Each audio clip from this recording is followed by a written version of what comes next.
आज मैं श्रीमद् भागवत गीता के 8वें अध्याय के महत्व आप लोगों के सामने पढ़ने जा रही हूँ। कृपया आप लोग ध्यान से सुनेंगे और इसका लाभ उठाएंगे। भगवान शिव कहते हैं, देवी अब 8वें अध्याय का महत्व सुनो। उसके सुनने से तुम्हें बड़ी प्रसन्नता होगी।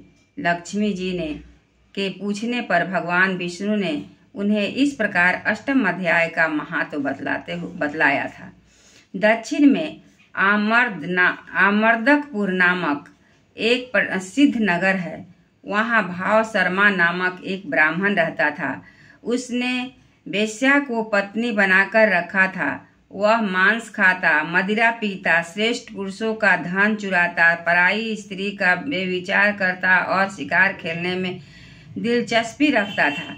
वह बड़े भयानक स्वभाव वाला था और मन में बड़े बड़े हौसले रखता था। एक दिन मदिरा पीने वालों का समाज जुटा था। उसमें भाव शर्मा ने भर पेट ताड़ी पी, खूब गले तक उसे चढ़ाया तथा अतः अजीर्ण से अत्यंत पीड़ित होकर वह पापात्मा कालवश मर गया और बहुत बड़ा ताड़ का वृक्ष हुआ।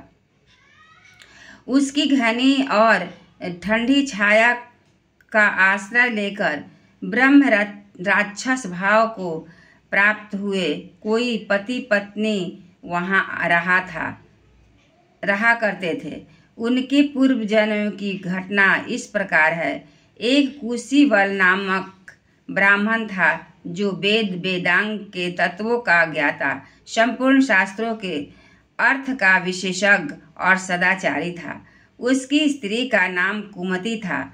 वह बड़े खोटे विचार की थी। वह ब्राह्मण विद्वान होने पर भी अत्यंत लोभवश अपनी स्त्री के साथ प्रतिदिन भैंस, काल पुरुष और घोड़े आदि बड़े दानों को ग्रहण किया करता था, परंतु दूसरे ब्राह्मणों को दान में मिली हुई कौड़ी भी नहीं देता था। वे ही दोनों पति पत्नी कालवश मृत्यु को प्राप्त होकर ब्रह्म राक्षस हुए। वे भूख और प्यास से पीड़ित हो इस पृथ्वी पर घूमते हुए इसी ताड़ के वृक्ष के पास आए और उसके मूल भाग में विश्राम करने लगे। उसके बाद पत्नी ने पति से पूछा, नाथ, हम लोगों का यह महान दुख कैसे दूर होगा तथा इस ब्रह्म राक्षस जोनि से किस प्रकार हम दोनों की मुक्ति होगी। तब उस ब्राह्मण ने कहा, ब्रह्म विद्या के उपदेश, अध्यात्म तत्व के विचार और कर्म विधि के ज्ञान बिना इस प्रकार संकट से छुटकारा पाना मुश्किल है। यह सुनकर पत्नी ने पूछा कि तद ब्रह्म किम अध्यात्मम किम कर्म पुरुषोत्तम। पुरुषोत्तम वह ब्रह्म क्या है, अध्यात्म क्या है और कर्म कौन सा है। उसकी पत्नी के इतना कहते ही जो आश्चर्य की घटना घटित होती है उसको सुनो। उपयुक्त वाक्य गीता के 8वें अध्याय का आधा श्लोक था। उसके श्रवण से वह वृक्ष उस समय ताड़ के रूप को त्याग कर भाव शर्मा नामक ब्राह्मण हो गया। तत्काल ज्ञान होने से विशुद्ध चित्त होकर वह पाप के चोले से मुक्त हो गया तथा उस आधे श्लोक के ही महात्म्य से पति पत्नी भी मुक्त हो गए। उनके मुख से दैवात ही 8वें अध्याय का आधा श्लोक निकल पड़ा था। तदनंतर आकाश से एक दिव्य विमान आया और वे दोनों पति पत्नी उस विमान पर आरूढ़ होकर स्वर्गलोक को चले गए।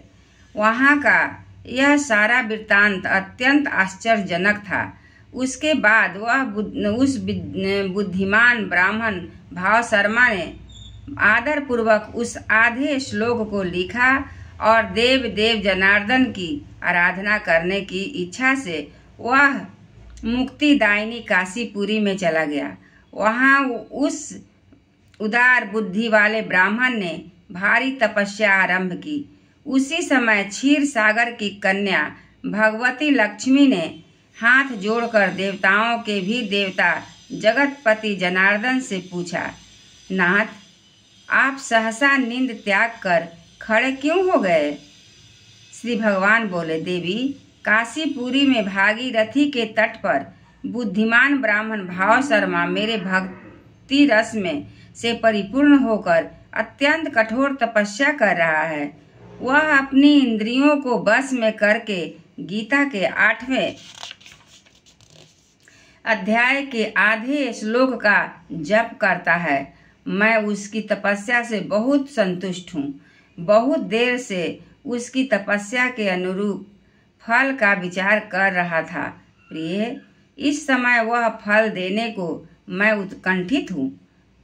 पार्वती जी ने पूछा, भगवान, श्री हरि सदा प्रसन्न होने पर भी जिसके लिए चिंतित हो उठे थे, उस भक्त भाव शर्मा ने कौन सा फल प्राप्त किया?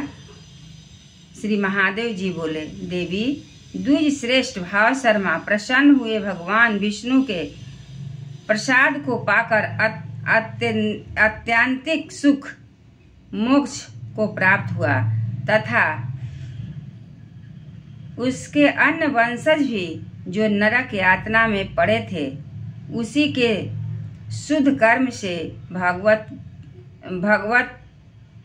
धाम को प्राप्त हुए। पार्वती, यह 8वें अध्याय का महात्म्य थोड़े में ही मैंने तुम्हें बतलाया। इस पर सदा विचार करते रहना चाहिए।